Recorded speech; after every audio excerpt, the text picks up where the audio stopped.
Assalamualaikum warahmatullahi wabarakatuh. Perkenalkan, nama saya Muhammad Jazal Falah, NIM 130401191300089 dari kelompok 12, akan menjelaskan bagaimana cara mengoperasikan Slims serta fitur-fitur yang tersedia di dalamnya. Video ini dibuat dalam rangka mengerjakan tugas otomasi Pusdokinfo. Yang pertama, saya akan menjelaskan mengenai Slims terlebih dahulu. Senayan Library Management System atau Slims merupakan salah satu free open source software atau FOSS yang digunakan sebagai sistem otomasi perpustakaan. Pada awalnya, Slims diproduksi oleh Pusat Informasi dan Humas Departemen Pendidikan Nasional. Hingga saat ini, Slims telah berkali-kali mengalami upgrade sistem. Jadi dalam video ini saya akan menjelaskan mengenai Senayan versi 9 yang diberi nama Boolean. Kemudian selanjutnya proses instalasi. Di sini saya akan menjelaskan bagaimana cara menginstal aplikasi Slim. Yang pertama dilakukan adalah membuka website yaitu slims.web.id.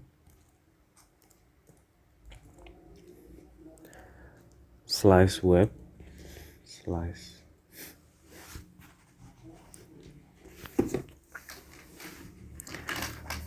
Kemudian pilih bagian Portable Slims, ada di bagian bawah.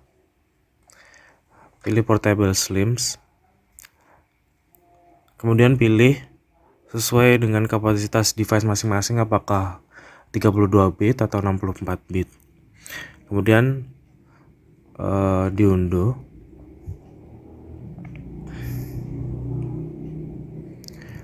Udah mulai mengunduh. Kemudian jika sudah selesai, maka akan berbentuk dalam format zip. Kemudian jika sudah diekstrak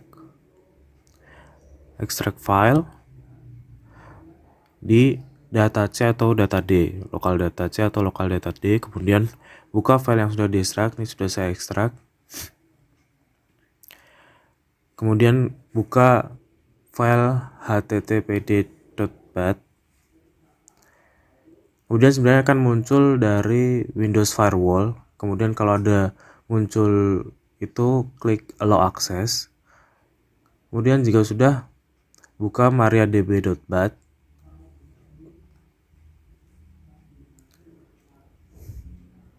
Kemudian akan muncul juga Windows Firewall dan klik Allow Access. Kemudian jika sudah, buka yang httpd.bat, kemudian copy, kemudian buka http localhost .2 8089, kemudian enter. Nah, ini sudah masuk ke halaman utama Slims. Jika ingin keluar, kita tinggal nanti klik Ctrl C, kemudian klik Y. Kemudian untuk masuk ke dalam Slims, kita perlu masuk ke member area di bagian kanan atas. Kemudian ganti URL pada member ini, kita ganti jadi login. Lalu klik enter. Kalau sudah, kita masukkan username dan passwordnya admin. Kemudian login. Nah, kita sudah masuk ke Slims sebagai admin librarian. Nah, di sini terdapat beberapa fitur-fitur. Pada bagian kiri atas ada tab home. Kemudian ada bibliografi, circulation, membership, master file, stock take, system reporting, serial control, dan logout. Kemudian yang pertama ada fitur bibliografi. Di sini ada banyak submenu, antara lain bibliographic list, ada add new bibliography, kemudian ada item list, checkout items, Mark SRU, Z3950 SRU, P2P Service, dan ada label printing, item barcode printing, mark export, mark import, katalog printing, bibliodata export, bibliodata import, biblioitem export, dan biblioitem import. Kemudian yang pertama ada bibliographic list. Di sini ada fitur yang memuat judul, ISBN, jumlah kopi, dan updatean terakhir dari bibliografi. Kemudian ada fitur search untuk mencari bibliografi.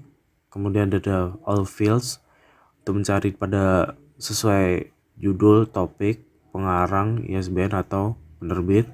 Kemudian ada advanced filter untuk mempersempit hasil pencarian. Kemudian ada fitur add new bibliography yang merupakan fitur untuk menambahkan bibliografi. Submenu add new bibliografi ini digunakan untuk menambahkan bibliografi di database LIMS. Terdapat banyak kolom di submenu ini untuk menambahkan bibliografi. Yang pertama ada judul, untuk mengisikan judul bibliografi yang mau ditambahkan. Misal pengantar ilmu perpustakaan.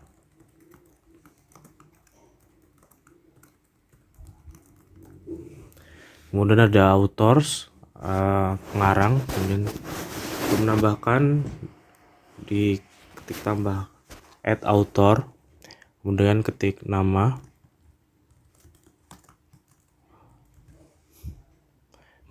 kemudian pilih apakah personal name, organization body, atau conference. Kemudian pilih pengarang utama, pengarang pilihan, editor, translator, director, producer, composer, illustrator, kreator, atau kontributor. Kemudian kalau sudah, insert to bibliography. Bibliografi sudah ditambahkan, maka akan muncul di sini. Kemudian statement of responsibility merupakan pernyataan pertanggungjawaban dari pengarang atau penulis dari bibliografi yang mau diisikan. Kemudian ada edisi yang berisikan edisi buku, edisi bibliografi. Kemudian ada specific detail info yang dipergunakan untuk koleksi non buku, misal peta, globe, alat peraga, dan lain-lain. Kemudian terdapat kolom items code batch generator yang digunakan untuk mengeluarkan kode eksemplar atau item dengan memilih pola atau membuat pola baru, kemudian menentukan jumlah item atau eksemplar, dan menentukan lokasi penyimpanan dan lain-lain. Di sini kita belum ada, jadi kita buat add new pattern. V5S kita save. Maka akan muncul di sini, kita pilih total item, kita pilih misal 5 buku. Kemudian kalau mau menambahkan option lain ada di sini seperti lokasi, save location, select collection type, kita pilih textbook, item status, available, source, beli, order date, receiving date, order number, invoice date, supplier, dan price. Kemudian ada GMD yang digunakan untuk menentukan tipe koleksi. Tipe koleksinya teks, kita pilih teks. Kemudian ada content type, media type, dan carrier type yang digunakan untuk membuat format perkatalogan jika menggunakan RDA. Kemudian terdapat kolom frekuensi yang digunakan untuk koleksi yang nantinya merupakan terbitan berseri atau terbitan berkala, misalkan koran atau majalah. Kemudian selanjutnya ada kolom ISBN untuk mengisikan nomor ISBN atau ISSN.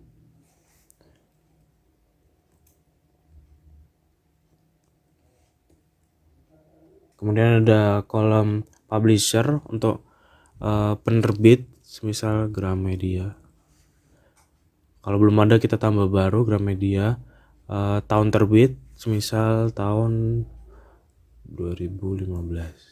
Kemudian tempat terbit, publishing place, Surakarta. Jika belum ada ditambahkan baru. Kemudian ada collection yang digunakan untuk mengisikan deskripsi fisik dari bibliografi seperti jumlah halaman, lebar, dan lain-lain.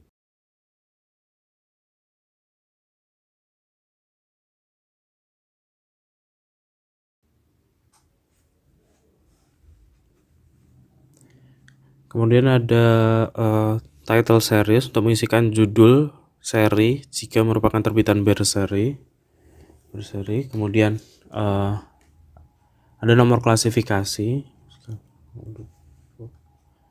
kita tambahkan. Kemudian ada call number untuk nomor panggil.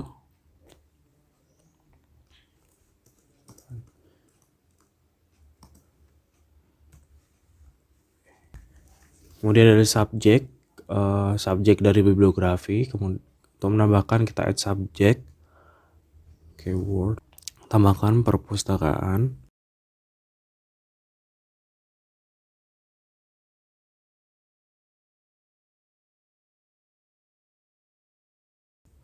Kemudian language, bahasanya. Kemudian ada abstrak atau notes yang digunakan untuk mengisikan abstrak atau catatan terkait koleksi. Kemudian image yang digunakan untuk memuat cover dari buku. Kita bisa memilih dari file kita sendiri dengan klik browse, atau kita download dengan mengcopy URL dari gambar. Kemudian ada file attachment yang digunakan untuk menambahkan berkas lampiran yang terkait koleksi dengan cara klik tombol add attachment. Kita mengisikan judul, report directory, file to attach, URL, placement, deskripsi, akses, dan lain-lain. Kemudian ada related bibliodata untuk memberikan relasi jika koleksi ini memiliki kaitan dengan koleksi lain dengan cara klik add relation, kemudian mengisi judulnya, diklik judulnya di sini. Kemudian ada hide in opaque untuk menentukan koleksi ini nantinya dapat ditemukan atau tidak ditemukan di pencarian katalog. Kemudian ada promote to homepage yang digunakan untuk menentukan koleksi nantinya ditampilkan di beranda atau tidak. Kemudian label, yang ini merupakan ada new title, favorite title, dan multimedia. Kemudian jika sudah, kita klik save.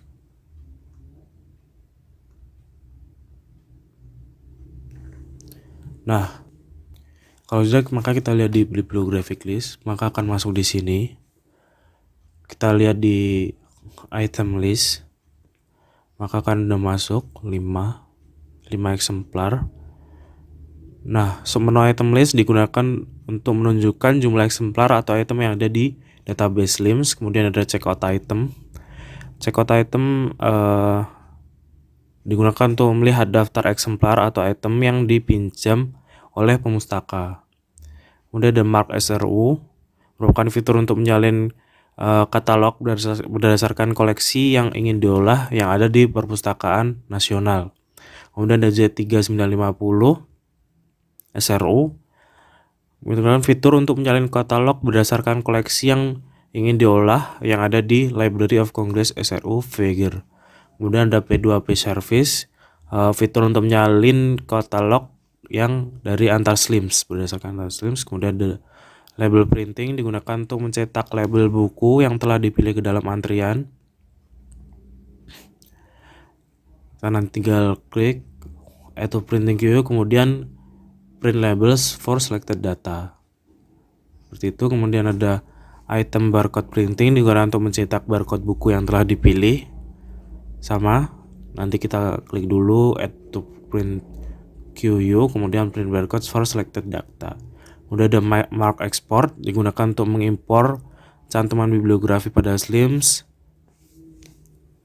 Export untuk mengekspor, kemudian mark import untuk mengimpor cantuman bibliografi SLIMS lainnya. Kemudian ada katalog printing, digunakan untuk mencetak kartu katalog pada buku yang telah dipilih ke dalam antrian. Kemudian ada bibliodata export import, digunakan untuk mengimpor atau mengekspor data ke CSV. Untuk ekspor kita ekspor ke CSV, kalau import kita import dari CSV. Kemudian ada biblioitem export, digunakan untuk mengekspor data eksemplar buku, dan biblioitem import untuk mengimport data eksemplar buku. Itu untuk fitur bibliografi. Kemudian ada fitur membership. Di fitur membership terdapat beberapa submenu, yaitu ada view member list, ada add new member, ada member type, kemudian ada member card printing, member data export, dan member data import. Hal pertama yang perlu dilakukan adalah mengatur tipe keanggotaan, yaitu member type. Dengan pada submenu ini telah tersediakan tipe standar, namun apabila ingin menambahkan tipe keanggotaan sesuai dengan keinginan, maka kita dapat menggunakan fitur add new member type di sebelah sini. Kemudian akan muncul banyak kolom. Yang pertama adalah member type name, misal diisi dengan mahasiswa. Kemudian ada loan limit atau jumlah peminjaman, misal 3. Kemudian ada loan period in days, lama peminjaman dalam hari, misal 3 hari.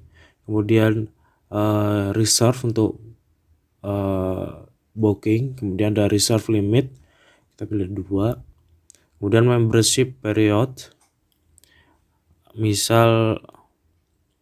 Kemudian reborrow limit, kali perpanjangan, semisal kita isi 2. Kemudian fine each day, digunakan denda per hari apabila pemustaka terlambat mengembalikan koleksi. Dan overdue grace period, toleransi keterlambatan, semisal 0. Kemudian klik simpan. Type server, maka akan masuk ke sini mahasiswa. Kemudian kita ke new member untuk menambahkan member baru. Yang pertama ada beberapa kolom. Yang pertama ada kolom member ID. Untuk mahasiswa biasanya diisikan NIM. Di sini saya ketikkan 012344, member name-nya. Kemudian isikan member name.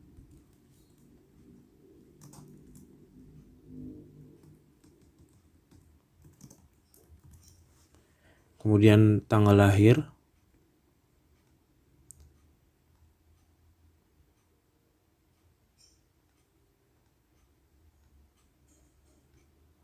Kemudian ada member since.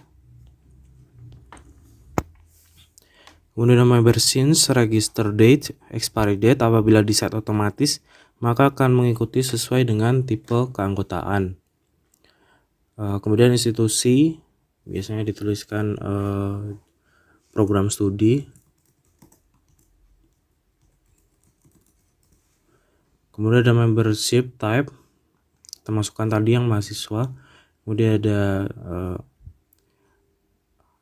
sex, laki-laki atau perempuan. Kemudian ada alamat. Kemudian ada postal code. Kemudian ada mail address.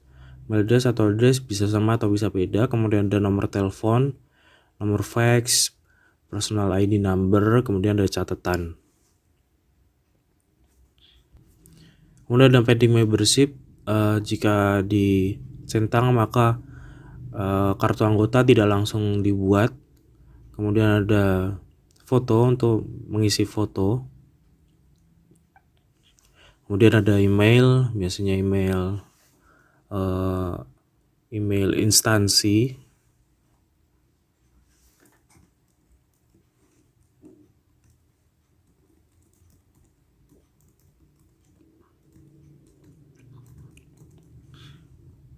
Kemudian kita masukkan password untuk login, kemudian kita save.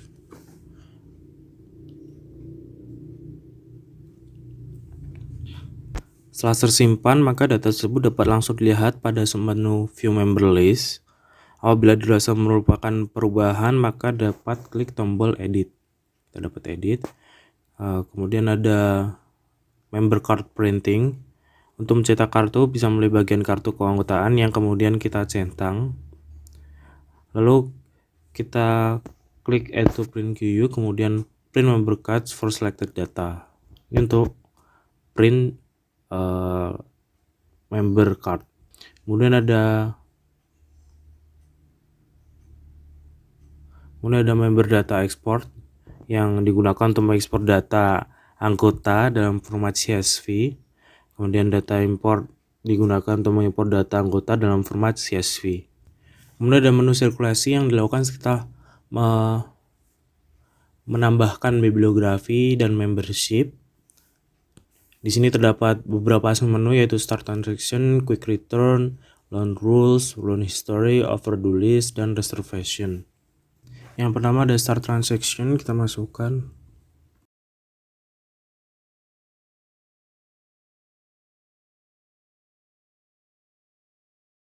Nah, di sini ada loans atau peminjaman, current loans yang sedang dipinjam, ada reserve untuk booking, kemudian ada denda, dan ada history peminjaman. Kemudian untuk meminjam kita masukkan.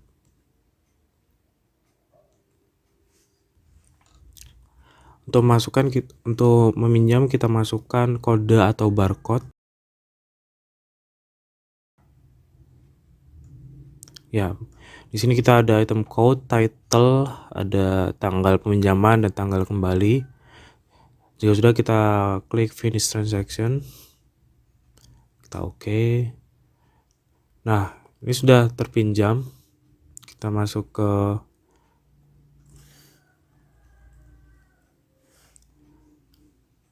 untuk mengembalikan, kita bisa menggunakan di sini kita kembalikan atau quick return. Tapi kita disarankan menggunakan yang start transaction karena untuk quick return masih belum maksimal.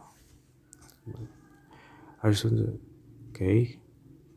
Nah, maka akan masuk ke loan history atau histori peminjaman. Kemudian ada loan rules, aturan digunakan untuk keanggotaan yang didaftarkan pengguna. Pada submenu ini akan dijelaskan apa saja yang diperbolehkan dan tidak bagi pemustaka.